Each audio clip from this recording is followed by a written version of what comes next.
இருக்கும்போது நல்லா பாத்துக்கும், அவங்கள பத்திரமா பாத்துக்கும். செத்த பிறகு பாத்துருக்கீங்களா? நிறைய குடும்பம் பாத்துருக்கீங்களா? அம்மாவை இருக்கிற வரைக்கும் வீட்டுல போய் பார்க்க மாட்டாங்க, முதியோர் இல்லத்துல போய் பார்க்க மாட்டாங்க, ஹாஸ்பிட்டலுக்கு கூட்டு போக மாட்டாங்க, அவங்கள எரிஞ்சிடும். இறந்த பிறகு எல்லா சடங்கும் பண்ணுவாங்க. போட்டோவை பெருசா மாட்டி அவங்க முன்னாடி சிப்ஸ் வைக்கிறது. அங்க அம்மா காரம் பிடிக்கும், எங்க அம்மாவுக்கு ஸ்வீட்டு பிடிக்கும், அவ்வளவு படுத்துவாங்க.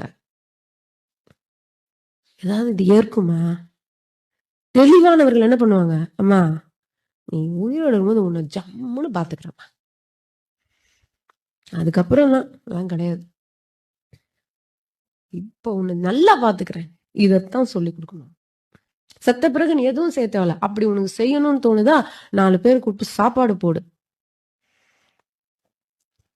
துணி வச்சு கும்பிடுறோம், வச்சு கும்பிட்டு யார் கட்டிக்கிறது? மாமியாரையும் மருமகளையும் கட்டிக்கும். அது கும்பிட்டு அது போன்று இருப்பவர் ஒருவருக்கு போய் வறியவருக்கு கொடு. அதுக்குதான் அதை கும்பிடுற பழக்கம் இருந்தது. வறியவர்களுக்கு கொடு. உன் தாயின் நினைவாக, உன் தந்தையின் நினைவாக, உன் மூதாதையர்களின் நினைவாக ஒரு வறியவர்களுக்கு போய் கொடு. யாராவது ஒரு வறியவர்களை கூப்பிட்டு சாப்பாடு போடு. இதான்டா நீத்தார் கடை.